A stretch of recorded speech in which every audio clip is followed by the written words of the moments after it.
நிச்சயமாக உங்கள் கோரிக்கையின்படி பகைவர்கள், அதாவது அசுரர்கள், ராட்சதர்கள், அவர்களின் பிறப்பு, சக்திகள், தத்துவம் மற்றும் அண்ட பேரண்ட கதையில் அவர்களின் பங்கு பற்றிய விரிவான கதையின் தமிழ் மொழிபெயர்ப்பு இதோ. இது தாய்மொழி தமிழர்கள் எழுதியது போல இயல்பாகவும் எளிமையான நடையிலும் எந்த வடிவமைப்புமின்றி வழங்கப்பட்டுள்ளது. பகைவர்களின் தோற்றம் மற்றும் பிறப்பு, அண்டவெளியின் சூனியமும் படைப்பின் சங்கல்பமும்.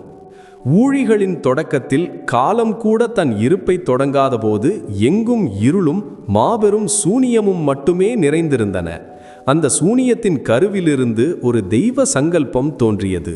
அப்போது திருப்பார்க்கடலில் ஆதிசேஷன் மேல் யோக நித்திரையில் ஆழ்ந்திருந்த நாராயண பெருமான் வெளிப்பட்டார்.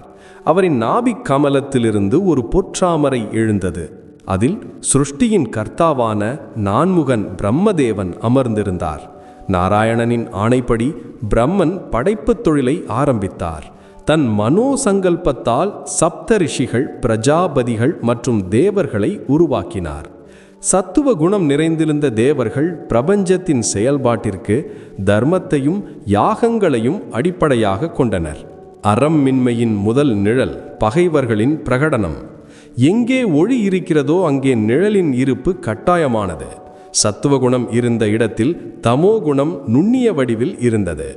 பிரம்மதேவன் படைப்பு பணியில் ஈடுபட்டிருந்த போது தமோ குணத்தின் ஆதிக்கத்தால் அவரின் உடலிலிருந்து சில பயங்கரமான பசியால் பீடிக்கப்பட்ட சக்திகள் பிறந்தன. அவை தோன்றிய உடனேயே தங்களை படைத்தவரையே உண்ணுவதற்கு ஓடின. அவற்றில் சில ரக்ஷாமக, எங்களை காப்பாற்றுங்கள் என்று அலறின. வேறு சிலவோ பக்ஷாமக, நாங்கள் உண்ணுவோம் என்று கூறின. இவர்களின் இந்த இரண்டு தன்மையை கண்ட பிரம்மா பயந்தார். ரக்ஷாமக என்று கூறியவர்கள் இராட்சதர்கள் என்றும், உண்ணுதல் என்ற ஒரே எண்ணம் கொண்டவர்கள் யக்ஷர்கள் என்றும் அழைக்கப்பட்டனர். இவர்கள் பிரம்மாவின் மனதில் இருந்து பிறந்த புத்திரர்கள் ஆவார். பிரபஞ்ச சமநிலையை நிலைநாட்ட அறமின்மைக்கும் குழப்பத்திற்கும் பிரதிநிதிகளாக இவர்கள் தோன்றினர். ஹேதி மற்றும் பிரஹேதி இராட்சத குலத்தின் அஸ்திவாரம். இந்த முதல் இராட்சதர்களில் ஹேதி மற்றும் பிரஹேதி என்ற இரண்டு சகோதரர்கள் முக்கியமானவர்கள். அவர்கள் மிகவும் சக்தி வாய்ந்தவர்களாகவும் மாயை அறிந்தவர்களாகவும் இருந்தார்கள். பிரஹேதி தவம் செய்யும் இயல்புடையவராக இருந்ததால் உலக இன்பங்களை துறந்து தவம் செய்ய காட்டுக்கு சென்றார். ஆனால் ஹேதியோ இராட்சத குலத்தை வளர்க்க முடிவு செய்தார். அவர் கானத்தின் சகோதரியான பயா என்பவளை மணந்தார். அவர்களுக்கு வித்யுத்கேசன் என்ற ஒரு பராக்கிரமசாலி மகன் பிறந்தான்.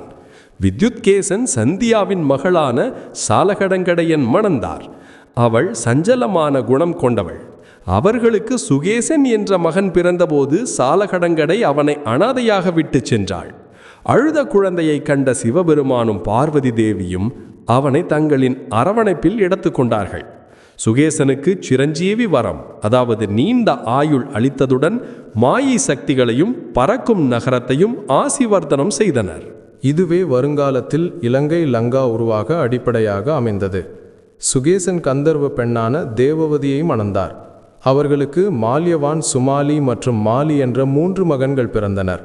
இந்த சகோதரர்கள் மூவரும் பலத்திலும் பராக்கிரமத்திலும் தவத்திலும் நிகரற்றவர்களாக இருந்தனர். அவர்கள் பிரம்மாவை நோக்கி பலத்த தவம் செய்து தாங்கள் வெல்லப்பட முடியாதவர்களாக இருக்க வேண்டுமென்றும் தங்களுக்குள் உடையாத சகோதர பாசம் இருக்க வேண்டுமென்றும் வரம் பெற்றனர். இந்த மூவரும் இணைந்து தேவர்களையும் யக்ஷர்களையும் தோற்கடித்தனர். பிறகு தங்கள் பறக்கும் நகரத்தை திரிகூட மலையில் நிறுவினர். இதுவே இலங்கை என்று அறியப்பட்டது. இங்கிருந்துதான் ராட்சத குலத்தின் பொற்காலம் தொடங்கியது. ஆனால் அதுவே அவர்களின் அகம்பாவம் மற்றும் அறமின்மை காரணமாக அழிவை நோக்கி சென்றது. இவ்வாறு ராட்சத குலத்தின் பிறப்பு சிருஷ்டியின் ஆரம்ப காலத்திலேயே நிகழ்ந்தது. அவர்கள் வெறும் கொடூரமான உயிர்கள் மட்டுமல்ல, அறத்தை எதிர்த்து நிற்குமாறு விதிக்கப்பட்டிருந்த அண்டத்தின் சமநிலைக்கு தேவையான ஒரு அங்கம். தம்மத்தை மீண்டும் நிலைநாட்டுவதற்காக நாராயணனே அவதாரம் எடுக்க வேண்டும் என்பதற்காகவே அவர்கள் இருந்தனர். அவர்கள் இருளின் மைந்தர்கள், ஒளியால் தோற்கடிக்கப்பட வேண்டிய விதி கொண்டவர்கள்.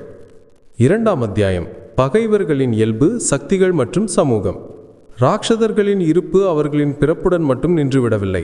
அவர்களின் சக்திகள், சமூக அமைப்பு மற்றும் இயல்பு ஆகியவை அவர்களை பிரபஞ்சத்தின் மிகவும் அச்சுறுத்தலான சிக்கலான உயிரினங்களில் ஒன்றாக ஆக்கின. ராட்சத சக்திகள் மாயையும் பலத்தின் சங்கமமும். ராட்சதர்களின் பலம் அவர்களின் உடல் வலிமையில் மட்டுமில்ல, அவர்களின் மாயாஜல திறன்களிலும் இருந்தது.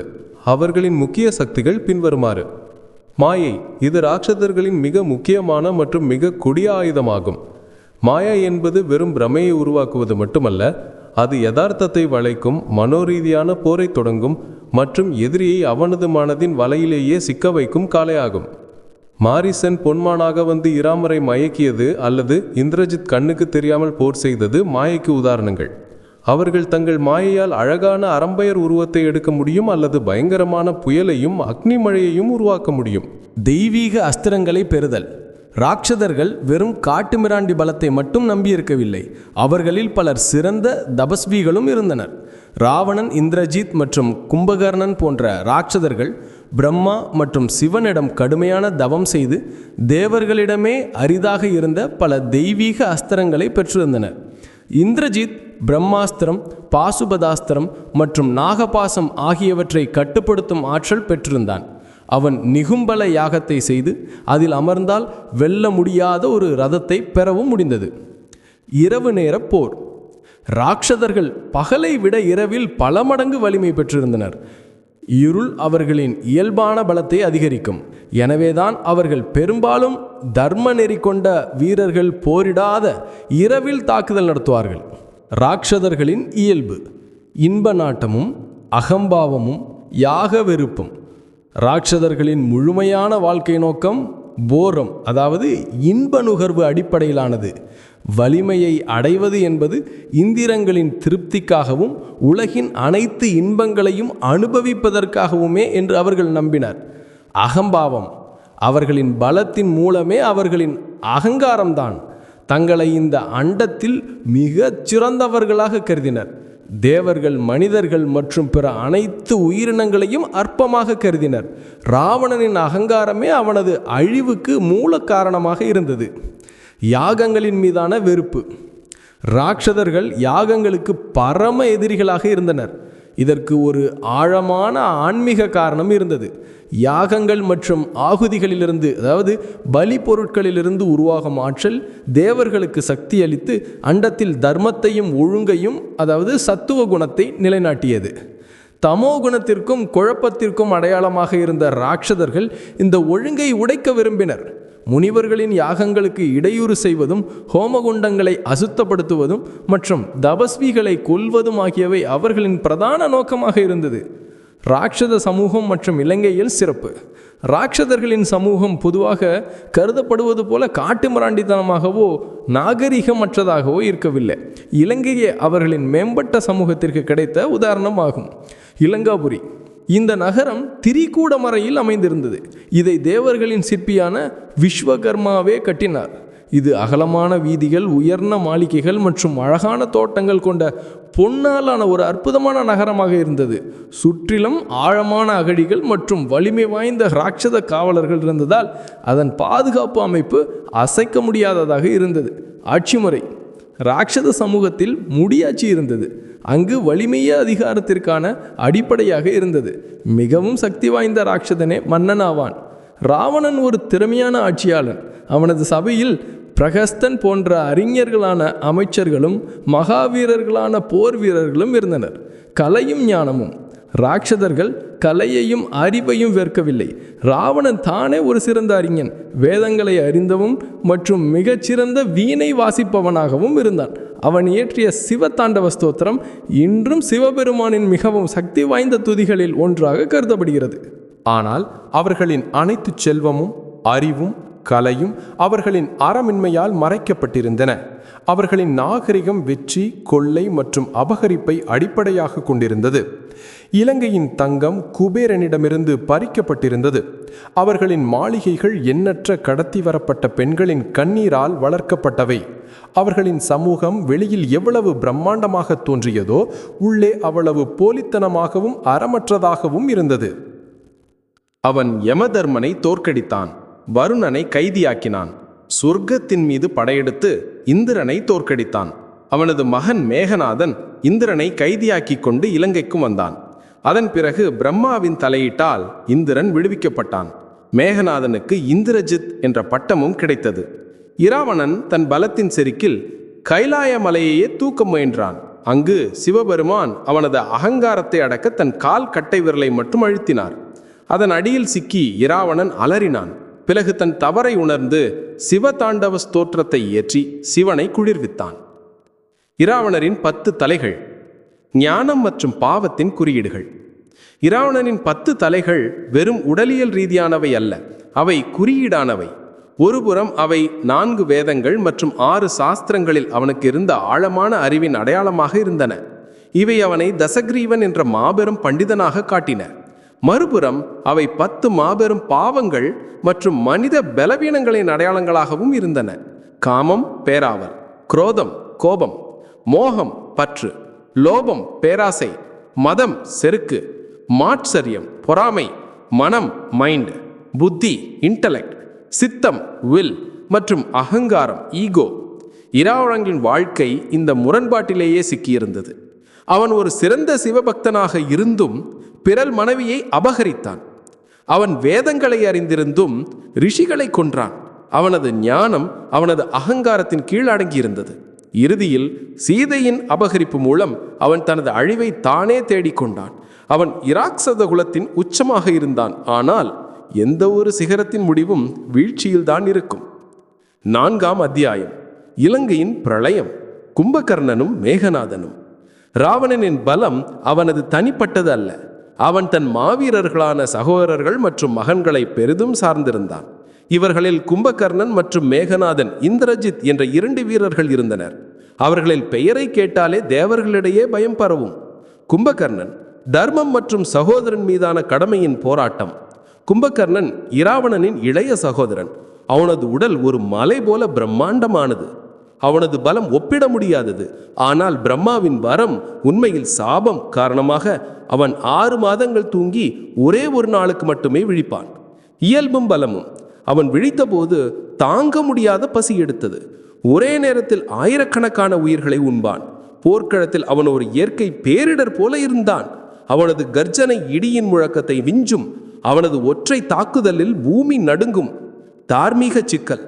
கும்பகர்ணன் தன் அண்ணன் இராவணனைப் போல அறமற்றவன் அல்ல. சீதையை அபகரித்து இராவணன் பாவம் செய்திருக்கிறான் என்பதை அவன் அறிந்திருந்தான். இராமருடன் போர் குறித்து பேசப்பட்ட போது அவன் சபையில் இராவணனை கடிந்து சீதையை மரியாதையுடன் திருப்பி அனுப்பும்படி ஆலோசனை கூறினான். சகோதரரே, நீங்கள் இந்த போரை அழிவை தேடி அழைப்பதற்காகவே செய்கிறீர்கள். விபீஷணன் சொல்வது சரிதான். அறத்தின் பாதைக்கு திரும்புங்கள் என்பான் கும்பகர்ணன். கடமையை செய்தல். ஆனால் இராவணன் அவனது ஆலோசனையை ஏற்காத போது கும்பகர்ணன் தன் விசுவாசத்திலிருந்து பின்வாங்கவில்லை. நீங்கள் தவறு செய்தாலும் நீங்கள் என் அண்ணன், இலங்கையின் மன்னர். நான் உங்களுக்காக போரிடுவேன். என் குலத்தை காக்க என் உயிரை பலி கொடுப்பேன் என்று அவன் கூறினான். இது அவனது கதாபாத்திரத்தின் சோகம். அவனுக்கு அறம் தெரியும், ஆனால் குலத்தின் கடமைக்காக அறமில்லாத பக்கத்தில் நின்றான். மாபெரும் பயணம். போர்க்களத்தில் அவனை எழுப்ப ஆயிரக்கணக்கான முரசுகள் அடிக்கப்பட்டன. ஈட்டிகளால் குத்தப்பட்டான். அவன் விழித்து போரில் இறங்கிய போது வானரப்படையில் பிரளயத்தை ஏற்படுத்தினான்.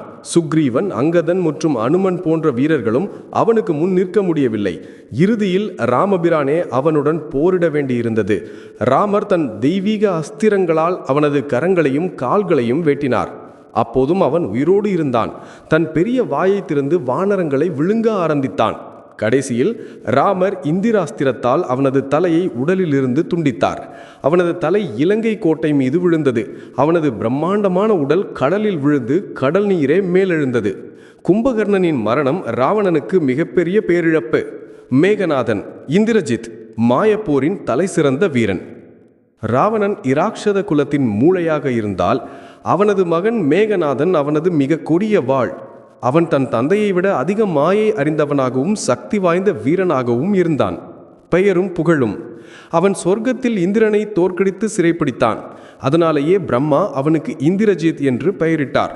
அவன் 12 ஆண்டுகள் உறங்காமலும் பிரம்மச்சரியத்தை கடைபிடித்த ஒருவரால் மட்டுமே கொல்லப்பட முடியும் என்ற வரத்தையும் பெற்றிருந்தான். மாயப்போர். இந்திரஜித் போரில் நேரடியாக மோதாமல் மாயையை பயன்படுத்தினான். அவன் மேகங்களில் மறைந்து நின்று அம்புகளை பொழிவான். 2 முறை இராமரையும் லக்ஷ்மணனையும் நாகப்பாசத்தில் கட்டி கிட்டத்தட்ட மரணத்தின் வாயில் வரை கொண்டு சென்றான். அவர்களை கருடன் வந்து விடுவித்தது. அவன் தன் மாயையால் ஒரு போலி சீதையை உருவாக்கி அனுமன் முன் அவளை கொன்று வானர சேனையின் மன உறுதியை குலைக்க முயன்றான். வெல்ல முடியாத யாகம். இந்திரஜித் தன் குலதெய்வமான நிகும்படையை வழிபட்டான். போருக்கு செல்வதற்கு முன் அவன் ஒரு இரகசிய யாகத்தை செய்வான். இந்த யாகம் பூர்த்தியானால் அதில் அமர்ந்தால் வெல்ல முடியாத ஒரு தெய்வீக ரதத்தை பெறுவான். கடைசி போரும் மரணமும். விபீஷணன் இந்திரஜித்தின் இந்த இரகசிய யாகத்தை பற்றி ராமரிடம் தெரிவித்தார். வனவாசத்தின் 14 ஆண்டுகளில் தூக்கத்தையும் இன்ப நுகர்ச்சியையும் துறந்த இலங்கையின் லக்ஷ்மணன் இந்திரஜித்தை கொல்லும் பொறுப்பை ஏற்றார். விபீஷணனின் உதவியுடன் லக்ஷ்மணன் இந்திரஜித் யாகம் செய்து கொண்டிருந்த இரகசிய குகைக்குள் சென்றார். யாகம் தடைப்பட்டதைக் கண்டு கோபமடைந்த இந்திரஜித் லக்ஷ்மணனுடன் தன் வாழ்வின் மிக கொடிய போரை செய்தான். இருவரும் பிரம்மாஸ்திரம், பாசுபதாஸ்திரம் போன்ற பேரழிவு ஆயுதங்களை பயன்படுத்தினர். முடிவில் லக்ஷ்மணன் ராமரை நினைத்து இந்திராசிரத்தை ஏவி இந்திரஜித்தின் தலையை துண்டித்தார். இந்திரஜித்தின் மரணம் ராவணனின் அகங்காரத்துக்கும் இலங்கையின் வீழ்ச்சிக்கும் அடிக்கப்பட்ட கடைசி ஆணி. அவன் தன் அன்புக்குரிய மிகவும் சக்தி வாய்ந்த மகனை இழந்தான். இப்போது அவன் போரில் தனியாக நின்றான். 5ஆம் அத்தியாயம் அறத்திற்கும் அறமின்மைக்கும் இடையேயான போராட்டம். விபீஷணனின் கதை. ஒவ்வொரு இருள் சூழ்ந்த குடும்பத்திலும் ஒரு ஒளிக்கீற்று இருக்கும். ராட்சத குலத்தில் அந்த கீற்று விபீஷணன் தான். அவன் ராட்சதர்களிடையே பிறந்தான். ஆனால் அவனது ஆன்மாவில் தேவர்களைப் போன்ற சத்துவ குணம் இருந்தது. பிறப்பு அல்ல, செயலே ஒருவரின் தர்மத்தை நிர்ணயம் செய்யும் என்பதற்கு அவன் ஒரு சான்று. சத்தியத்தின் பாதை. விபீஷணன் சிறு வயதிலிருந்தே தர்மம், தவம் மற்றும் பக்தியின் மீது நாட்டம் கொண்டிருந்தான். அவனது சகோதரர்கள் வலிமைக்கும் வெல்ல முடியாத வரத்திற்கும் ஆசைப்பட்ட போது விபீஷணன் தன் மனம் எப்போதும் தர்மத்தின் பாதையிலேயே உறுதியாக இருக்க வேண்டும் என்று வரம் கேட்டான். சூழ்நிலைகள் எவ்வளவு எதிர்மறையாக இருந்தாலும் அவன் தர்மத்தை விடக்கூடாது என்று விரும்பினான். இராவணனுக்கு ஆலோசனை. இராவணன் சீதையை அபகரித்த போது சபையில் இந்த செயலை அறமின்மை என்றும் குலத்தை அழிக்கும் செயல் என்றும் சொன்ன ஒரே நபர் விபீஷணன் மட்டுமே. அவன் இராவணனுக்கு மீண்டும் மீண்டும், சகோதரரே, பிறர் மனைவியை அபகரிப்பது பாவம். நீங்கள் சீதையை திருடியதன் மூலம் சாக்ஷாத் மரணத்தை இலங்கைக்கு அழித்துள்ளீர்கள். அவள் சாதாரண பெண் அல்ல, ஜகஜனனி, உலகிற்கே தாய். அவளது கணவர் நாராயணனின் அவதாரம். இப்போதும் நேரம் இருக்கிறது. அவளை மரியாதையுடன் திருப்பி அனுப்பிவிட்டு மன்னிப்பு கேளுங்கள் என்று புரிய வைக்க முயன்றார். இலங்கையை துரத்தல். இராவணன் விபீஷணனின் ஆலோசனையை கோழைத்தனம் என்று கருதி கோபத்தில் அவனை உதைத்து சபையிலிருந்து வெளியேற்றினான். என் உணவை உண்டு நீ என் எதிரியை புகழ்கிறாயா? இங்கிருந்து வெளியேறு என்று சொன்னான். அவமானித்ததும் விபீஷணன் தன் பொறுமையை இழக்கவில்லை. அறமின்மை மேலோங்கி இருக்கும் இடத்தில் தர்மத்திற்கு இடமில்லை என்பதை அவன் புரிந்து கொண்டான். அவன் இலங்கையை துறக்க முடிவு செய்தான். சரணாகதி இராமரின் அடைக்கலம். விபீஷணன் நேராக இராமரின் பாசறைக்கு சென்றான். வானரசேனை அவனை எதிரியின் சகோதரன் என்று கருதி சிறைபிடித்தது. சுக்ரீவனும் ஜாம்பவானும் இராமருக்கு ராட்சதனை நம்பக்கூடாது, இது ஒரு மாயாஜால சூழ்ச்சியாக இருக்கலாம் என்று ஆலோசனை கூறினார்கள். ஆனால் ஹனுமன் விபீஷணனின் நேர்மையை ஆதரித்தார். அப்போது இராமபிரான் தன் புகழ்பெற்ற வார்த்தைகளை கூறினார். சரணடைந்தவரை காப்பது என் மிக உயர்ந்த தர்மம். ராவணனே பயந்து என் அடைக்கலம் தேடி வந்தாலும் நான் அவனையும் மன்னிப்பேன். விபீஷணனை மரியாதையுடன் இங்கே அழைத்து வாருங்கள். இராமர் உடனடியாக விபீஷணனை இலங்கேஸ்வரன் என்று அறிவித்தார். போரில் பங்கு. விபீஷணன் இராமனின் பக்கம் வந்தது போரில் ஒரு திருப்பு முனையாக இருந்தது. இலங்கையின் ஒவ்வொரு இரகசியமும், ஒவ்வொரு இரகசிய வழியும், ஒவ்வொரு வீரனின் பலவீனமும் அவனுக்கு தெரிந்திருந்தது. கும்பகர்ணனை எழுப்பும் விதியையும், இந்திரஜித்து நிகும்பலா யாகத்தின் இரகசியமும், இராவணனின் மரண இரகசியத்தையும், அவனது நாபியில் அமிர்த குண்டம் உள்ளது, அதை வற்ற வைத்தால் ஒழிய அவன் இறக்க மாட்டான் என்பதையும் இராமருக்கு வெளிப்படுத்தியவன் அவனே. தர்மத்தின் வெற்றி. போரின் முடிவில் இராவணனை கொன்ற பிறகு இராமர் தன் வாக்கின்படி விபீஷணனுக்கு பட்டாபிஷேகம் செய்து அவனை இலங்கையின் மன்னனாக்கினார். விபீஷணன் இலங்கையில் தர்மம் மற்றும் நீதியின் ஆட்சியை நிலைநாட்டினான். பகவான் அவனுக்கு சிரஞ்சீவி என்ற வரத்தையும் கொடுத்தார்.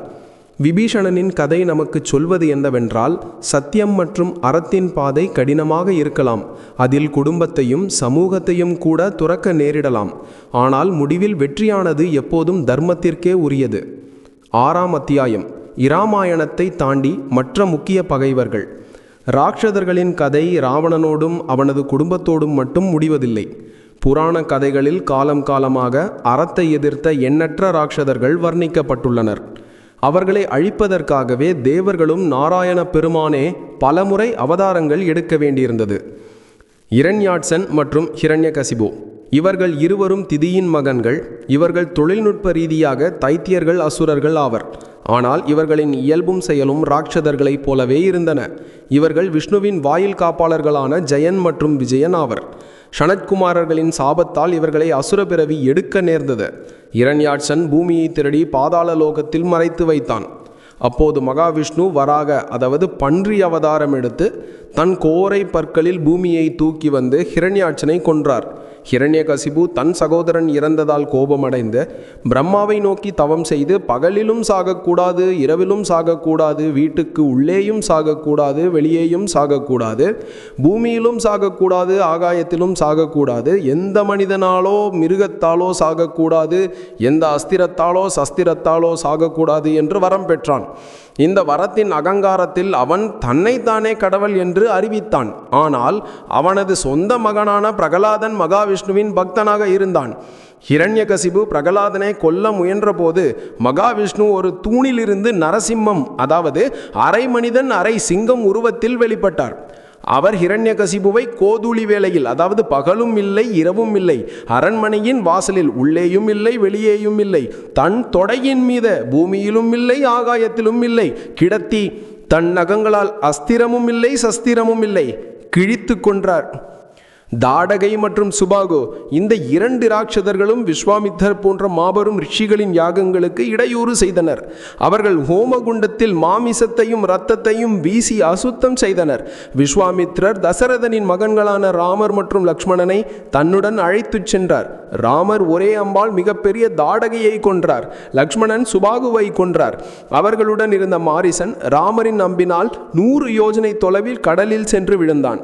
இரத்த பீஜன் இந்த ராட்சதன் தேவி மகாத்மிய கதையில் வருகிறான். அவனது உடலிலிருந்து ஒரு துளி ரத்தம் தரையில் விழுந்தாலும் அங்கிருந்து ஒரு புதிய இரத்த பீஜன் பிறப்பான் என்ற வரம் பெற்றான். துர்கா தேவி அவனுடன் போரிட்ட போது அவனது இரத்தத்திலிருந்து ஆயிரக்கணக்கான புதிய இராட்சதர்கள் பிறந்ததால் போரில் வெற்றி பெறுவது சாத்தியமற்றதாக ஆனது. அப்போது தேவி தன் புருவத்திலிருந்து மகா காளியை உருவாக்கினாள். காளி தன் மிகப்பெரிய நாக்கை பரப்பி இரத்தபீஜனின் இரத்தம் தரையில் விழாமல் குடிக்க ஆரம்பித்தாள். இறுதியில் அவனை கொன்று அவனது உடலையும் உண்டாள். மகிஷாசுரன் இவன் ஒரு எருமை அசுரன். இவனை எந்த ஒரு ஆணாலும் கொல்ல முடியாது என்ற வரம் பெற்றிருந்தான். அவன் தேவர்களை சொர்க்கத்திலிருந்து விரட்டினான். அப்போது எல்லா தேவர்களும் தங்கள் சக்திகளை ஒன்றிணைத்து துர்கா தேவியை உருவாக்கினர். தேவி 10 கரங்களில் வெவ்வேறு தெய்வங்களின் ஆயுதங்களை தாங்கி மகிஷாசுரனுடன் 9 நாட்கள் பயங்கரமாக போரிட்டு 10ஆம் நாளில் விஜயதசமி அன்று அவனை கொன்றாள். இந்த கதைகள் இராட்சதர்கள் ஒரு குலத்திற்கோ ஒரு யுகத்திற்கோ மட்டும் உரியவர்கள் அல்ல என்பதை காட்டுகின்றன. அவர்கள் அறமின்மையின் நிப்பிய வடிவத்தின் குறியீடு. அதை அழிக்க தெய்வீகம் மீண்டும் மீண்டும் வெளிப்பட வேண்டியிருக்கிறது. 7ஆம் அத்தியாயம். பகைவர்களின் தத்துவமும் விதியும். இருப்பின் தத்துவம் போகம் வெசஸ் தியாகம். இராட்சதர்களின் தத்துவம் மிகவும் எளிமையானது மற்றும் பருப்பொருள் சார்ந்ததாக இருந்தது. அவர்களுக்கு இந்த அண்டத்தின் ஒரே நோக்கம் போகம், அதாவது ஐம்புலன் இன்பம் ஆகும். இந்திரியங்களின் சுகம், அதிகார சுகம் மற்றும் வெற்றியின் சுகம். சக்தி வாய்ந்தவனுக்கு எல்லா பொருட்களையும் உரிமை கொள்ளும் உரிமை உண்டு என்று அவர்கள் நம்பினர். ஒழுக்கம், கருணை மற்றும் அறம் ஆகியவற்றை அவர்கள் பலவீனவர்களின் ஆபரணங்களாக கருதினர். இதற்கு மாறாக தேவர்கள் மற்றும் ரிஷிகளின் தத்துவம் தியாகம் மற்றும் யாகத்தை அடிப்படையாக கொண்டது. அவர்களின் கூற்றுப்படி பிரபஞ்சம் ஒரு யாகம். இதில் ஒவ்வொரு உயிரும் தன் பங்கு கடமையை செய்ய வேண்டும். அப்பொழுதுதான் சிருஷ்டியின் சக்கரம் தொடர்ந்து இயங்கும். இந்த இன்ப நாட்டத்திற்கும் தியாகத்திற்கும் இடையிலான போராட்டமே தேவாசுர போரின் மூலம். இராட்சதர்கள் பிரபஞ்சத்தின் ஆற்றலை தங்களுக்காக மட்டுமே சேமிக்க விரும்பினர். அதே சமயம் தேவர்கள் அதை யாகங்கள் மூலம் மீண்டும் சிருஷ்டிக்குள் செலுத்தினர். அண்ட நாடகத்தில் அவர்களின் பங்கு. வில்லன்களா அல்லது அவசியமான பாத்திரங்களா? ராட்சதர்கள் வெறும் கொடூரமானவர்களா அல்லது அவர்களுக்கு ஏதேனும் ஒரு பெரிய பங்கு இருந்ததா? வேதாந்த கண்ணோட்டத்தில் அவர்கள் அண்டத்தின் லீலா, அதாவது தெய்வீக நாடகத்தின் அவசியமான பாத்திரங்கள். தர்மத்திற்கு சவால். அவர்கள் தர்மத்தை எதிர்த்து நிற்கும் அறமின்மையின் சக்தியை குறிக்கின்றனர். இந்த சவால் இல்லாமல் தர்மத்தின் பலமும் அதன் முக்கியத்துவமும் வெளிப்பட முடியாது. ராமர் மரியாதை புருஷோத்தமன் என்பதற்கான சான்று ராவணன் போன்ற அறமற்றவனை அவர் எதிர்த்து நின்றபோதுதான் கிடைத்தது. மோட்சத்திற்கான கருவி. பல ராட்சதர்கள் உண்மையில் சபிக்கப்பட்ட தெய்வீக ஆத்மாக்களாக இருந்தனர்.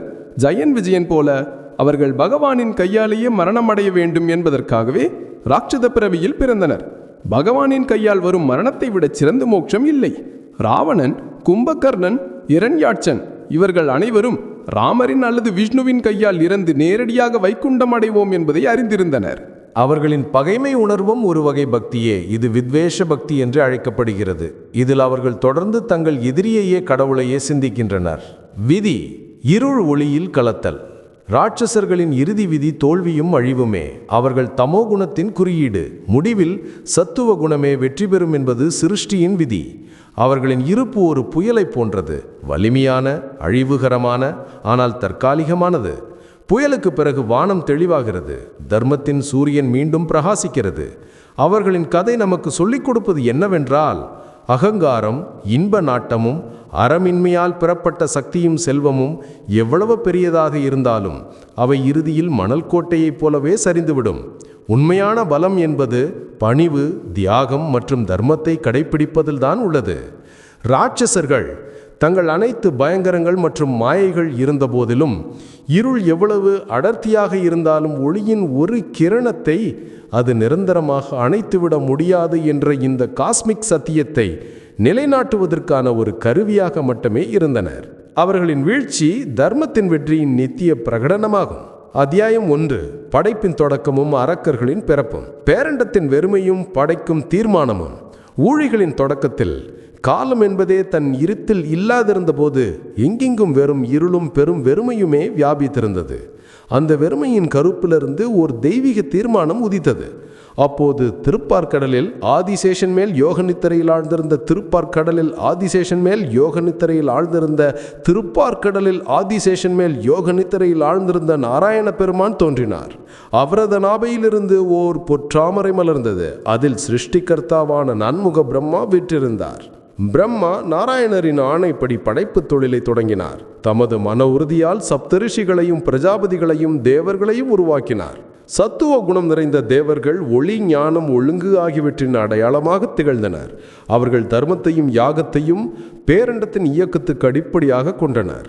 அறம் இல்லாததின் முதல் நிழல் அரக்கர்களின் தோற்றம். ஒளியங்குள்ளதோ அங்கு நிழலின் இருப்பும் தவிர்க்க முடியாதது. சத்துவ குணம் இருந்த இடத்தில் தாமச குணமும் நுண்ணிய வடிவில் இருந்தது. பிரம்மா படைப்பு தொழிலில் ஈடுபட்டிருந்த போது தாமச குணம் மேலோங்கியதால் அவரது உடலிலிருந்து பயங்கரமானதும் பசியால் பிடிக்கப்பட்டவையுமான சில சக்திகள் பிறந்தன. அவை பிறந்தவுடனே தங்களை படைத்தவரையே உண்ணத்துரத்தின. அவை ரக்ஷாம என்று கதறின, சிலவோ பக்ஷாம என்று கூறின. அவற்றின் இந்த இயல்பை கண்டு பிரம்மா அஞ்சினார். ரக்ஷாம என்று சொன்னவர்கள் ராட்சசர்கள் எனப்பட்டனர். பக்ஷிக்கும் இயல்பு கொண்டவர்கள் யக்ஷர்கள் எனப்பட்டனர். இவர்கள் பிரம்மாவின் மானச புத்திரர்கள், அதாவது மனதால் பிறந்த பிள்ளைகள் ஆவார். இவர்கள் படைப்பின் சமநிலைக்காக அறமீறலையும் கொடப்பத்தையும் பிரதிநிதித்துவம் செய்யும் விதத்தில் பிறந்தனர். ஹேதி மற்றும் பிரஹேதி அரக்கர் குலத்தின் அடித்தளம். இந்த முதல் அரக்கர்களில் ஹேதி மற்றும் பிரஹேதி என்ற இரு சகோதரர்கள் முதன்மையானவர்கள். அவர்கள் மிகவும் சக்தி வாய்ந்தவர்களாகவும் மாயஜாலக்காரர்களாகவும் இருந்தனர். பிரஹேதி தவம் செய்யும் குணம் கொண்டவராக இருந்ததால் உலக இன்பங்களை துறந்து தவம் செய்ய காட்டுக்கு சென்றார். ஆனால் ஹேதி அரக்கர் குலத்தை வளர்க்க முடிவு செய்தார். அவர் காலனின் சகோதரியான பயா என்பவளை மணந்தார். இவர்களுக்கு வித்யுத்கேசன் என்ற வலிமை வாய்ந்த மகன் பிறந்தான். வித்யுத்கேசன் சந்தியா தேவியின் மகளான சாலகடகண்டா என்பவளை மணந்தார். அவள் குணம் சஞ்சலம், அதாவது சலனம் கொண்டது. இவர்களுக்கு சுகேசன் என்ற மகன் பிறந்தபோது சாலகடகண்டா அவனை அனாதையாக கைவிட்டு சென்றாள். அழுது கொண்டிருந்த அந்த சிறுவனை பரமசிவனும் பார்வதி தேவியும் கண்டு தங்களின் சரணாகதியில், அதாவது பாதுகாப்பில் எடுத்துக்கொண்டனர். அவர்கள் சுகேசனுக்கு நீண்ட ஆயுளை மட்டுமல்லாமல் மாயாஜால சக்திகளையும் பறக்கும் நகரத்தையும் அருளினர். இதுவே பின்னாளில் இலங்கையின் உருவாக்கத்துக்கு அடிப்படையாக அமைந்தது. சுகேசன் கந்தர்வ பெண்ணான தேவதியை மணந்தார். இவர்களுக்கு மால்யவான், சுமாலி, மாலி என 3 மகன்கள் பிறந்தனர். இந்த 3 சகோதரர்களும் பலம், பராக்கிரமம், தவம் ஆகியவற்றில் நிகரற்றவர்களாக இருந்தனர். அவர்கள் பிரம்மாவை நோக்கி மிக கடுமையான தவம் செய்து வெல்ல முடியாதவர்களாகவும் அவர்களிடையே அழியா சகோதர பாசம் இருக்கவும் வரம் பெற்றனர். இந்த மூவரும் இணைந்து தேவர்களையும் யக்ஷர்களையும் தோற்கடித்தனர். பிறகு தங்கள் பறக்கும் நகரமான இலங்கையை திரிகூடமலையில் நிறுவினர். இங்கிருந்துதான் அரக்கர் குலத்தின் பொற்காலம் தொடங்கியது. இதுவே பின்னாளில் அவர்களின் ஆணவம் மற்றும் அறமீறலால் அழிவை நோக்கி சென்றது. இவ்வாறாக அரக்கர் குலத்தின் பிறப்பு படைப்பின் ஆரம்ப கட்டத்திலேயே நிகழ்ந்துவிட்டது. அவர்கள் வெறும் கொடூரமான உயிர்கள் அல்ல, அவர்கள் பேரண்ட சமநிலையின் ஒரு அத்தியாவசிய அங்கமாக இருந்தனர். தர்மத்துக்கு சவால் விடுவதே அவர்களின் பணியாக இருந்தது. அதன் மூலம் தர்மத்தை மீண்டும் நிலைநாட்டுவதற்காக நாராயணனே அவதாரம் எடுக்க வேண்டிய நிலை உருவானது. அவர்கள் இருளின் மைந்தர்களாக பிறந்திருந்தாலும் ஒளியால் தோற்கடிக்கப்பட வேண்டும் என்பதே அவர்களின் விதியாக எழுதப்பட்டிருந்தது. இனி அத்தியாயம் 2, அரக்கர்களின் இயல்பு, சக்திகள் மற்றும் சமூகம். அரக்கர்களின் இருப்பு அவர்களின் பிறப்போடு மற்றும் நின்றுவிடவில்லை. அவர்களின் சக்திகள், சமூக அமைப்பு, இயல்பு ஆகியவை அவர்களை பேரண்டத்தின் மிகவும் பயங்கரமான மற்றும் சிக்கலான இனங்களில் ஒன்றாக ஆக்கின. அரக்கர்களின் சக்திகள் மாயையும் பலத்தின் கலவையாகும். அரக்கர்களின் வலிமை அவர்கள் உடல் பலத்தில் மட்டுமல்ல, அது அவர்களின் மாயஜால திறன்களில் புதைந்திருந்தது. அவர்களின் முதன்மையான சக்திகள் பின்வருமாறாகும். மாயை, அதாவது மாயா. இது அரக்கர்களின் மிகப்பெரியவும் மற்றும் மிகவும் ஆபத்தான ஆயுதமாக இருந்தது.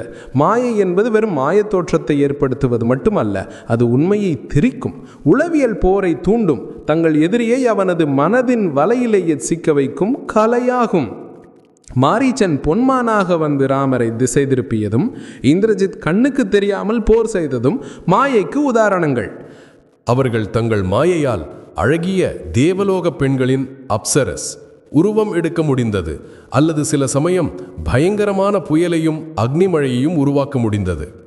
காமரூபி, விருப்பப்படி உருவம் மாற்றுதல். அரக்கர்கள் தங்கள் விருப்பப்படி எந்த உருவத்தையும் எடுக்க முடியும். இந்த சக்தி அவர்களுக்கு ஒற்றர்களாக செயல்படவும் வஞ்சகம் செய்யவும் தங்கள் எதிரிகளின் நடுவில் ஊடுருவவும் உதவியது. சூர்பனகை அழகிய பெண்ணாக இராமன் முன் தோன்றியது இந்த சக்தியின் விளைவே. அவர்கள் தங்களை விசாலமான மலைகள் போல பெரிதாக்கிக் கொள்ளவும் ஒரு எறும்பு போல சிறிதாக்கிக் கொள்ளவும் முடிந்தது. நிகரற்ற உடல் பலம். அரக்கர்களின் உடல் வஜ்ரம் போல கடினமானதாகவும் அவர்களின் புஜங்களில், அதாவது தோள்களில் மலையை தூக்கும் பலமும் இருந்தது. 6 மாதங்கள் தூங்கும் கும்பகர்ணன் விழித்தபோது அவனது சக்திக்கு முன் தேவ சேனைகளே நடுங்கின. அவன் ஒரே நேரத்தில் ஆயிரக்கணக்கான வானரங்களை தன் காலடியில் நசுக்கிக் கொன்றான். ராவணன் தன் 20 கைகளால் கைலாய மலையையே தூக்கும் ஆற்றல் கொண்டிருந்தான். தெய்வீக ஆயுதங்களை பெறுதல். அரக்கர்கள் வெறும் மிருக பலத்தை மட்டும் நம்பியிருக்கவில்லை, அவர்களில் பலரும் மாபெரும் தவச்செல்வர்களாக இருந்தனர். ராவணன், இந்திரஜித், கும்பகர்ணன் போன்ற அரக்கர்கள் பிரம்மா மற்றும் சிவனை குறித்து கடுமையான தவம் செய்து தேவர்களிடம் கூட கிடைப்பதற்கரிய தெய்வீக ஆயுதங்களை பெற்றனர். இந்திரஜித் பிரம்மாஸ்திரம், பாசுபதாஸ்திரம், நாகபாசம் ஆகியவற்றை கையாளும் வல்லமை பெற்றான். அவன் நிகும்பலை யாகம் செய்து சவாரி செய்பவரால் வெல்ல முடியாத பறக்கும் தேரையும் பெற முடிந்தது. இரவில் போர் செய்தல். அரக்கர்கள் பகலை விட இரவில் பல மடங்கு சக்தி வாய்ந்தவர்களாக மாறினர். இருள் அவர்களின் இயல்பான பலத்தை அதிகரித்தது. அதனால்தான் தர்மம் பேணும் வீரர்கள் போர் செய்யாத இரவில் அவர்கள் பெரும்பாலும் தாக்குதல் நடத்தினர். அரக்கர்களின் இயல்பு. இன்பம், ஆணவம் மற்றும் யாக வெறுப்பு. அரக்கர்களின் ஒட்டுமொத்த வாழ்க்கை சித்தாந்தமும் இன்பம் என்பது அடிப்படையாக கொண்டிருந்தது. சக்தியை பெறுவது என்பது ஐம்புலன்களை திருப்திப்படுத்தவும் உலகின் அனைத்து இன்பங்களையும் அனுபவிக்குவதற்காகவும் மட்டுமே என்று அவர்கள் நம்பினர். ஆணவம். அவர்களின் பலத்தின் ஆதாரம் அவர்களின் ஆணவம்தான். அவர்கள் தங்களை பேரண்டத்திலேயே சிறந்தவர்களாக கருதினர். தேவர்கள், மனிதர்கள் மற்றும் பிற இனங்களை அற்பமாக கருதினர். ராவணனின் ஆணவமே அவனது அழிவுக்கு மூல காரணமாக அமைந்தது. யாக வெறுப்பு. அரக்கர்கள் யாகங்களையும் நிரந்தர எதிரிகளாக இருந்தனர். இதற்கு ஆழமான ஆன்மீக காரணம் இருந்தது. யாகங்களும் ஆகுதிகளும் உருவாகும் ஆற்றல் தேவர்களுக்கு பலம் அளித்தது. அது பேரண்டத்தில் தர்மத்தையும் ஒழுங்கையும் நிலைநிறுத்தியது. தாமச குணத்துக்கும் குழப்பத்துக்கும் அடையாளமான அரக்கர்கள் இந்த ஒழுங்கை சிதைக்க விரும்பினர். ரிஷிகளின் யாகங்களுக்கு தடங்கள் ஏற்படுத்துவது, ஹோமகுண்டங்களை தூய்மைக்கேடு செய்வது, தவம் செய்பவரை கொல்வது ஆகியவை அவர்களின் இருப்பிற்கு முக்கிய நோக்கமாக இருந்தது. அரக்கர் சமூகமும் இலங்கையின் செல்வமும். அரக்கர்களின் சமூகம் பொதுவாக கருதப்படுவது போல காட்டுமிராண்டித்தனமானதும் நாகரிகமற்றதும் அல்ல. இலங்கையின் உதாரணம் அவர்களின் முன்னேறிய சமூகத்தின் அடையாளமாக திகழ்கிறது. இலங்காபுரி. இந்த நகரம் திரிகூடமலையில் அமைந்திருந்தது. இதனை தேவலோக சிற்பியான விஸ்வகர்மா அவர்களே உருவாக்கினார். அது தங்கத்தாலான ஒரு பிரம்மாண்டமான நகரமாக இருந்தது. அதில் அகலமான சாலைகள், உயரமான மாளிகைகள் மற்றும் அழகிய தோட்டங்கள் இருந்தன. இதன் பாதுகாப்பு அமைப்பு அசைக்க முடியாததாக இருந்தது. சுற்றிலும் ஆழமான அகழிகளும் குகைகளும் சக்தி வாய்ந்த அரக்க காவலர்களும் நிறுத்தப்பட்டிருந்தனர். ஆட்சி முறை. அரக்கர் சமூகத்தில் மன்னர் ஆட்சி இருந்தது. அங்கு சக்தி மட்டுமே அதிகாரத்தின் அடிப்படையாக இருந்தது. மிகவும் சக்தி வாய்ந்த அரக்கனே மன்னனானான். ராவணன் ஒரு திறமையான ஆட்சியாளன். அவனது சபையில் வித்வான்களான அமைச்சர்களும் பிரகஸ்தன் போல மிக பெரும் பராக்கிரமிசாலிகளான வீரர்களும் இருந்தனர். கலை மற்றும் நாணம். அரக்கர்கள் கலையையும் நாணத்தையும் வெறுக்கவில்லை. ராவணன் தானே ஒரு மாபெரும் வித்வான், வேதங்களை அறிந்தவன், மிகச்சிறந்த வீணை வாசிப்பவன் ஆவான். அவன் இயற்றிய சிவதாண்டவர் ஸ்தோத்திரம் இன்றும் சிவபெருமானின் மிகவும் சக்தி வாய்ந்த துதிகளில் ஒன்றாக கருதப்படுகிறது. ஆனாலும் அவர்களின் அனைத்து செல்வமும் ஞானமும் கலையும் அவர்களின் அறமீறல் என்றும் அடியிலே புதைந்திருந்தது. அவர்களின் நாகரிகம் வெற்றி, கொள்ளை, அபகரிப்பு ஆகியவற்றை அடிப்படையாக கொண்டிருந்தது. இலங்கையின் தங்கம் குபேரனிடமிருந்து பறிக்கப்பட்டது. அவர்களின் மாளிகைகள் எண்ணற்ற கடத்தப்பட்ட பெண்களின் கண்ணீரால் நனைக்கப்பட்டன. அவர்களின் சமூகம் வெளியில் எவ்வளவு பிரம்மாண்டமாக தெரிந்தது, உள்ளே அவ்வளவு பொக்கலானதும் மண் அறமற்றதுமானதும் ஆக இருந்தது. அத்தியாயம் 3. அரக்ககுலத்தின் கதாநாயகன் ராவணனின் கதை. அரக்ககுலம் ஓர் இருண்ட வானமாக இருந்தென்றால் ராவணன் அதில் மிகவும் பிரகாசமான ஆனால் மிகவும் அழிவை உண்டாக்கும் விண்மீனாக திகழ்ந்தான். அவனது குணம் நன்மைக்கும் தீமைக்கும், ஞானத்துக்கும் ஆணவத்துக்கும், பக்திக்கும் அறமீறலுக்கும் இடையில் சிக்கிய ஒரு சிக்கலான கலவையாக இருந்தது. பிறப்பும் வம்சமும். பிராமண தந்தை, அரக்கத்தாய். ராவணனின் பிறப்பு சாதாரணமானதல்ல. அவனது தந்தை பரமஞானியான மகரிஷி விஸ்வவாஸ் ஆவார். இவர் பிரஜாபதி புலஸ்தியரின் மகன் ஆவார். அவனது தாயார் கேகசி, அரக்க மன்னன் சுமாலியின் மகள். இவ்வாறாக ராவணனின் இரத்த நாளங்களில் பிராமணனின் நாணமும் தவமும், அரக்கனின் பலமும் ஆணவமும் இரண்டும் ஓடிக்கொண்டிருந்தன. இந்த இரட்டை மனப்பான்மையே அவனது முழு வாழ்க்கையும் வரையறுத்தது. அவனுடன் கும்பகர்ணனும் விபீஷணனும் ஆகியோரும் பிறந்தனர். மேலும் சூர்பனகை என்ற மகளும் பிறந்தாள். கடும் தவமும் பிரம்மாவின் வரமும். ராவணன் தனது இளமை பருவம் முதவே மிகவும் லட்சியவாதியாக இருந்தான். அவன் தன் சகோதரர்களுடன் இணைந்து பிரம்மாவை மகிழ்விப்பதற்காக 1000 கணக்கான ஆண்டுகள் கடும் தவம் செய்தான். அவன் தன் 9 தலைகளை ஒவ்வொன்றாக ஹோமகுண்டத்தில் பலி கொடுத்தான். 10வது இறுதியான தலையை வெட்டவிருந்த போது பிரம்மா தோன்றினார். அவர் இராவணனிடம் வரம் கேட்க சொன்னார். இராவணன் அமரத்துவம் சாகா வரம் கேட்டான். அதை தர பிரம்மா மறுத்துவிட்டார். அப்போது இராவணன் தன் புத்தியை பயன்படுத்தி, பிதாமகரே, என்னால் சாகாவரம் பெற முடியாவிட்டால் தேவர்கள், அசுரர்கள், கந்தர்வர்கள், யக்ஷர்கள், கிண்ணறர்கள் அல்லது வேறு எந்த தெய்வீக சக்தியாலும் என் மரணம் நிகழக்கூடாது என்று வரம் கேட்டான். அவன் ஆணவத்தால் மனிதர்களையும் வானரங்களையும் அற்பமாக கருதி அவர்களை குறிப்பிடவில்லை.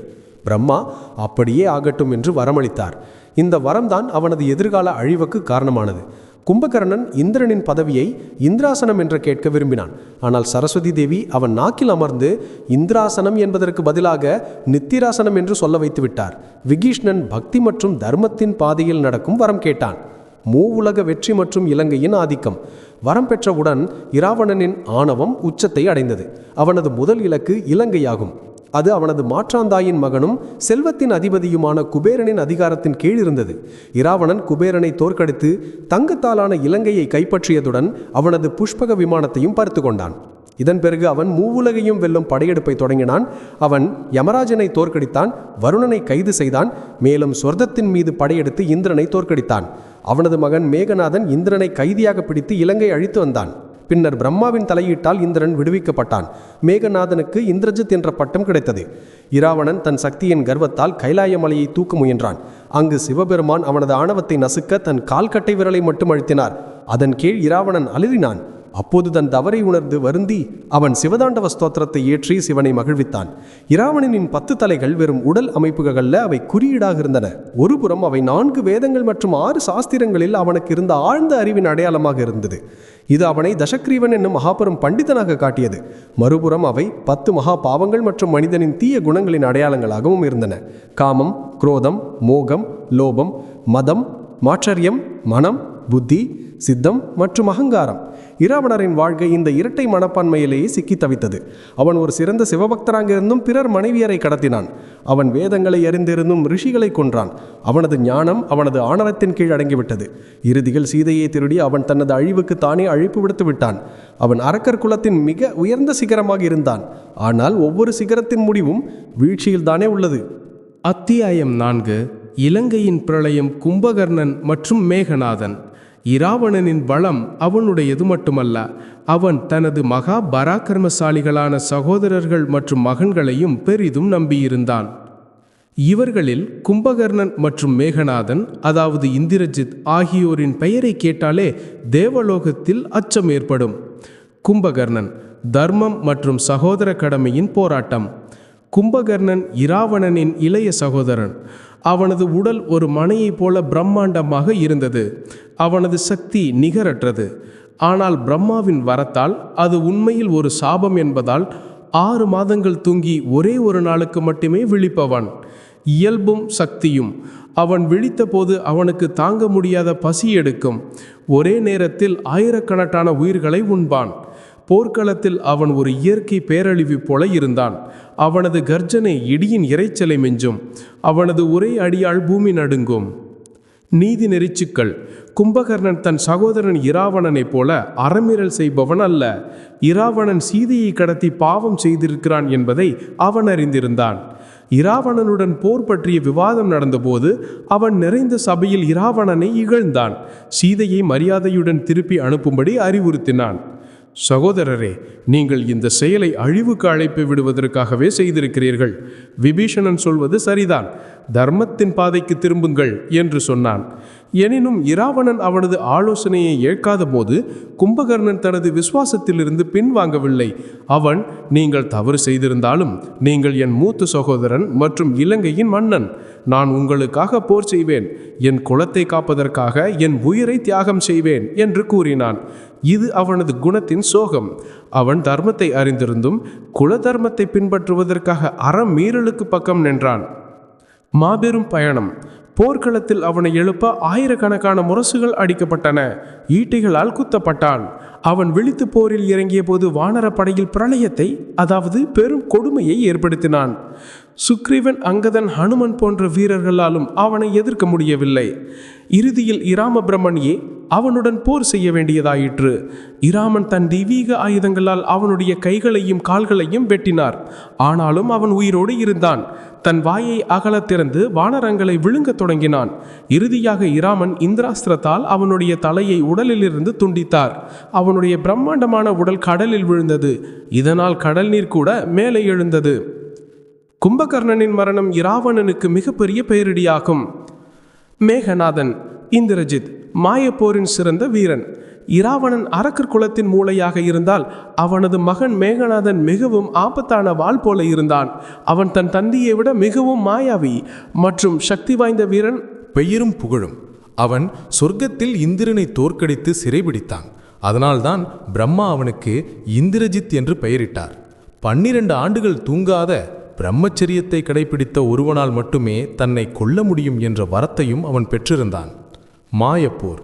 இந்திரஜித் போரில் நேரடியாக மோதாமல் மாயையை பயன்படுத்தினான். அவன் மேகங்களுக்குள் மறைந்து அம்புகளை பொழிந்தான். அவன் இராமன் மற்றும் லக்ஷ்மணனை நாகபாசத்தில் 2 முறை கட்டி கிட்டப்பட்ட மரணத்தின் வாயிலுக்கு அழைத்துச் சென்றான். கருடன் வந்து அவர்களை விடுவித்தார். அவன் தன் மாயையால் ஒரு போலிச் சீதையை உருவாக்கி அனுமன் முன் அவளை கொன்றான். இதன் மூலம் வானரசேனையின் மன உறுதியை குலைக்க முயன்றான். வெல்ல முடியாத யாகம். இந்திரஜித் தன் குலதெய்வமான நெகும்பழியின் பக்தன். போருக்கு செல்வதற்கு முன் அவன் ஒரு இரகசிய யாகத்தை செய்வான். இந்த யாகம் நிறைவடைந்தால் அவனால் வெல்ல முடியாத தெய்வீக தேர் ஒன்றை அவன் பெறுவான். இறுதிப்போரும் மரணமும். விபீஷணன் இராமனிடம் இந்த இரகசிய யாகத்தை பற்றி தெரிவித்தார். வனவாசத்தின் 14 ஆண்டுகளிலும் தூக்கத்தையும் இன்ப நுகர்ச்சியையும் துறந்த லக்ஷ்மணன் இந்திரஜித்தை கொல்வதற்கு பொறுப்பேற்றார். விபீஷணனின் உதவியால் லக்ஷ்மணன் இந்திரஜித் யாகம் செய்து கொண்டிருந்த இரகசிய குகையை அடைந்தார். யாகம் தடைபட்டதை கண்டு கோபமடைந்த இந்திரஜித் லக்ஷ்மணனுடன் அதுவரையிலான மிகவும் பயங்கரமான போரை நடத்தினான். இருவரும் பிரம்மாஸ்திரம், பாசுபதாஸ்திரம் போன்ற மாபெரும் அழிவு ஆயுதங்களை பயன்படுத்தினர். முடிவில் லக்ஷ்மணன் இராமபிரானை நினைத்து இந்திராஸ்திரத்தை எய்து இந்திரஜித்தின் தலையை துண்டித்தார். இந்திரஜித்தின் மரணம் ராவணனின் ஆணவ பேழையின் மீது வைக்கப்பட்ட இறுதி ஆணியாகும். அவன் தனக்கு மிகவும் பிடித்தமான மிகவும் சக்தி வாய்ந்த மகனை இழந்தான். இனி அவன் போரில் தனியாக நின்றான். அத்தியாயம் 5. தர்மம் மற்றும் அறமீறலின் போராட்டம். விபீஷணனின் கதை. ஒவ்வொரு இருண்ட குடும்பத்திலும் ஒரு ஒளியின் கதிர் இருக்கும். அரக்கர் குலத்தில் அந்த கதிர் விபீஷணன் ஆவார். அவர் அரக்கர்கள் மத்தியில் பிறந்திருந்தாலும் அவரது ஆன்மாவில் தேவர்களைப் போன்ற சத்வகுணம் இருந்தது. பிறப்பு அல்ல, கர்மவே ஒருவரின் தர்மத்தை நிர்ணயிக்கிறது என்பதற்கு அவர் ஒரு ஆதாரம்.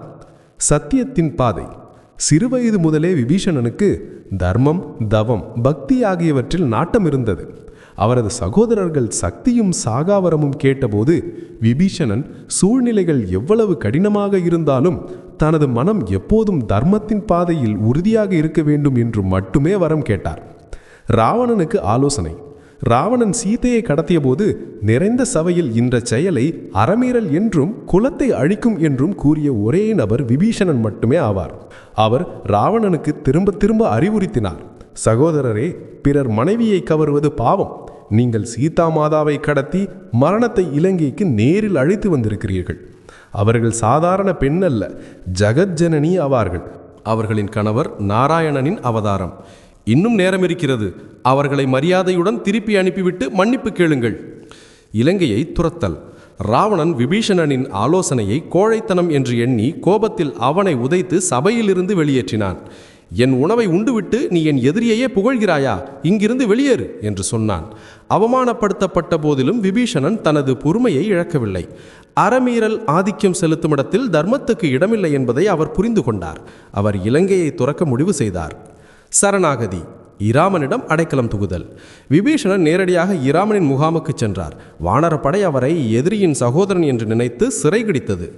சுக்ரீவனும் ஜாம்பவானும் இராமனிடம் அரக்கனை நம்பக்கூடாது, இது ஒரு மாயாஜால சூழ்ச்சியாக இருக்கலாம் என்று ஆலோசனை கூறினர். ஆனால் ஹனுமன் விபீஷணனின் உண்மையை ஆவரித்தார். அப்போது இராமபிரான் தனது புகழ்பெற்ற வாக்கை சொன்னார். சரணடைந்தவர்களை காப்பது என் தலையாய தர்மம். ராவணனே பயந்து என் அடைக்கலம் தேடி வந்தானும் நான் அவனையும் மன்னித்து விடுவேன். விபீஷணனை மரியாதையுடன் இங்கே அழைத்து வாருங்கள். கிரமான் அதே கணமே விபீஷணனை இலங்கேசன், அதாவது இலங்கையின் வருங்கால அரசன் என்று அறிவித்தார். போரில் பங்கு. விபீஷணன் ராமனின் பக்கம் வந்தது போரின் முடிவை மாற்றிய ஒரு திருப்பு முனையாகும். இலங்கையின் ஒவ்வொரு ரகசியமும், ஒவ்வொரு ரகசிய பாதையும், ஒவ்வொரு வீரனின் பலவீனமும் அவருக்கு தெரிந்திருந்தது. கும்பகர்ணனை எழுப்ப வேண்டிய முறை, இந்திரஜித்தின் நிகம்பலை யாகத்தின் ரகசியம் மற்றும் ராவணனின் மரண ரகசியத்தை பற்றியெல்லாம் ராமனுக்கு தெரிவித்தவர் அவரே. தர்மத்தின் வெற்றி. போரின் முடிவில் ராவணன் கொல்லப்பட்ட பிறகு இராமன் தன் வாக்கின்படி விபீஷணனுக்கு பட்டாபிஷேகம் செய்து அவரை இலங்கையின் மன்னன் ஆக்கினார். விபீஷணன் இலங்கையில் தர்மமும் நீதியும் நிறைந்த ஆட்சியை நிறுவினார். இறைவன் அவருக்கு சிரஞ்சீவி என்னும் வரத்தையும் அருளினார். விபீஷணனின் கதை சத்தியம் மற்றும் தர்மத்தின் பாதை கடினமாக இருக்கலாம், குடும்பத்தையும் சமுதாயத்தையும் கூட தியாகம் செய்ய வேண்டி இருக்கலாம். ஆனால் இறுதியில் வெற்றி எப்போதும் தர்மத்துக்கே என்பதான செய்தியை அளிக்கிறது. அத்தியாயம் 6. இராமாயணத்திற்கு அப்பாற்பட்ட பிற முக்கியமான அரக்கர்கள். அரக்கர்களின் கதை ராவணன் மற்றும் அவனது குடும்பத்துடன் மட்டும் முடிவடையவில்லை. புராண கதைகளில் காலங்காலமாக தர்மத்துக்கு சவால் விட்ட எண்ணற்ற அரக்கர்கள் விவரிக்கப்பட்டுள்ளனர். அவர்களை அழிப்பதற்காகவே தேவர்களும் விஷ்ணு பகவானே அவதாரம் எடுக்க வேண்டியிருந்தது. இரண்யாச்சன் மற்றும் இரண்யகசிபு இந்த இரு சகோதரர்களும் திதியின் மகன்கள்.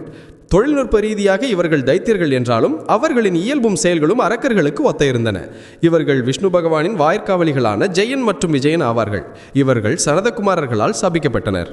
இரண்யாட்சன் இவன் பூமியை திருடி ரசாதலத்திற்குள் பாதாள லோகம் மறைத்து வைத்தான். அப்போது விஷ்ணு பகவான் வராக எனும் பன்றி அவதாரம் எடுத்து பூமியை தன் கோரை பற்களால் தூக்கி வெளியே கொண்டு வந்து இரண்யாட்சனை கொன்றார். இரண்யகசிபு தன் சகோதரன் இறந்த கோபத்தில் அவன் பிரம்மாவை குறித்து தவம் செய்து ஒரு வரம் பெற்றான். பகலிலும் இரவிலும் சாகக்கூடாது, வீட்டிற்கு உள்ளேயும் வெளியேயும் சாகக்கூடாது, பூமியிலும் ஆகாயத்திலும் சாகக்கூடாது, மனிதனாலும் மிருகத்தாலும் சாகக்கூடாது, எந்த ஓர் ஆயுதத்தாலும் சாகக்கூடாது. இந்த வரத்தின் கர்வத்தில் அவன் தன்னைத்தானே கடவுள் என்று அறிவித்தான். ஆனால் அவனது மகனான பிரகலாதன் விஷ்ணுவின் தீவிர பக்தனாக இருந்தான். இரண்யகசிபு பிரகலாதனை கொல்ல முயன்றபோது விஷ்ணு பகவான் ஒரு தூணிலிருந்து நரசிம்மம் எனும் பாதி மனிதன் பாதி சிங்கமுழுவில் தோன்றினார். அவர் இரண்யகசிபுவை மாலை வேளையில், பகலும் இல்லை இரவும் இல்லை, அரண்மனையின் வாசலில் உள்ளேயும் இல்லை வெளியேயும் இல்லை, தன் மடியில் பூமியும் இல்லை ஆகாயமும் இல்லை வைத்து தன் நகங்களால் ஆயுதமும் இல்லை அஸ்திரமும் இல்லை கிழித்து கொன்றார். தாடகை மற்றும் சுபாகு இந்த இரு அரக்கர்களும் விஸ்வாமித்திரர் போன்ற மாபெரும் ரிஷிகளின் யாகங்களுக்கு தடங்கள் ஏற்படுத்தினர். அவர்கள் ஹோமகுண்டத்தில் மாமிசத்தையும் இரத்தத்தையும் எரிந்து அதை தூய்மைக்கேடு செய்தனர். விஸ்வாமித்திரர் தசரதரின் மகன்களான இராமன் மற்றும் லக்ஷ்மணனை தன்னுடன் அழைத்துச் சென்றார். இராமன் ஒரே அம்பால் பிரம்மாண்டமான தாடகையை அழித்தார். லக்ஷ்மணன் சுபாகுவை கொன்றார். அவர்களின் துணையான மாரீசன் இராமனின் அம்பால் 100 யோஜனை அதாவது தொலைவு கடலுக்குள் தூக்கி எறியப்பட்டான். இரத்தபீஜன் இந்த அரக்கன் பேவி மகாத்மியம் கடையில் வருகிறான். அவனது உடலிலிருந்து ஒரு துளி இரத்தம் தரையில் விழுந்தாலும் அங்கிருந்து ஒரு புதிய இரத்தபீஜன் பிறப்பான் என்ற வரம் பெற்றிருந்தான். துர்காதேவி அவனுடன் போர் செய்தபோது அவனது இரத்தத்திலிருந்து ஆயிரக்கணக்கான புதிய அரக்கர்கள் பிறந்தனர். போரில் வெற்றி பெறுவது அசாத்தியமாக இருந்தது. அப்போது தேவி தன் புருவங்களிலிருந்து மகாகாளியை உருவாக்கினார். காளி தன் விசாலமான நாக்கை விரித்து இரத்தபீஜனின் இரத்தம் தரையில் விழும் முன்னரே குடிக்கத் தொடங்கினார். இறுதியில் அவனை கொன்று அவனது உடலையும் உண்டார். மகிஷாசுரன் இவன் ஒரு இருமை அரக்கன். இவன் எந்த ஓர் ஆணாலும் கொல்லப்பட முடியாது என்ற வரம் பெற்றிருந்தான். அவன் தேவர்களை ஸ்வர்க்கத்திலிருந்து வெளியேற்றினான். அப்போது அனைத்து தேவர்களும் தங்கள் சக்திகளை ஒன்றிணைத்து துர்காதேவியை உருவாக்கினார்கள். தேவி 10 கைகளில் பல்வேறு தெய்வங்களின் ஆயுதங்களை தாங்கி மகிஷாசுரனுடன் 9 நாட்கள் பயங்கரமான போர் செய்து 10வது நாள் யானி விஜயதசமி அன்று அவனை கொன்றார். இந்த கதைகள் அரக்கர்கள் ஒரு குலம் அல்லது ஒரு யுகத்துடன் மட்டும் நின்றுவிடவில்லை என்பதை காட்டுகின்றன. அவர்கள் அறமீறலின் நித்திய வடிவத்துக்கு அடையாளமாக இருந்தார்கள். அந்த அறமீறலை அழிப்பதற்காகவே தெய்வீக சக்தி மீண்டும் மீண்டும் தோன்ற வேண்டியிருந்தது. அத்தியாயம் 7 அரக்கர்களின் தத்துவமும் விதியும். இருப்பின் தத்துவம் இன்ப நுகர்ச்சி vs தியாகம். அரக்கர்களின் தத்துவம் மிகவும் எளிமையானதும் பொருள்தன்மை வாய்ந்ததும் ஆகும். அவர்களை பொறுத்தவரை இந்த உலகத்தின் ஒரே நோக்கம் போகம், இன்ப நுகர்ச்சி ஆகும். புலன் இன்பம், ஆட்சி அதிகாரம் மற்றும் வெற்றியின் இன்பம். யார் சக்தி வாய்ந்தவரோ அவருக்கு எல்லாவற்றையும் அனுபவிக்க உரிமை உண்டு என்று அவர்கள் நம்பினர். ஒழுக்கம், கருணை, தர்மம் ஆகியவற்றை அவர்கள் பலவீனமானவர்களின் ஆபரணங்கள் என்று கருதினர். அத்தியாயம் 7 அரக்கர்களின் தத்துவமும் விதியும். இருப்பெண் தத்துவம் இன்ப நுகர்ச்சி vs தியாகம். அரக்கர்களின் தத்துவம் மிகவும் எளிமையானதும் பொருள்தன்மை வாய்ந்ததும் ஆகும். அவர்களை பொறுத்தவரை இந்த உலகத்தின் ஒரே நோக்கம் போகம் என்றால் இன்ப நுகர்ச்சி ஆகும். புலனின்பம், ஆட்சி அதிகாரம் மற்றும் வெற்றியின் இன்பம். யார் சக்தி வாய்ந்தவரோ அவருக்கு எல்லாவற்றையும் அனுபவிக்க உரிமை உண்டு என்று அவர்கள் நம்பினார். ஒழுக்கம், கருணை, தர்மம் ஆகியவற்றை அவர்கள் பலவீனமானவர்களின் ஆவரணங்கள் என்று கருதினர்.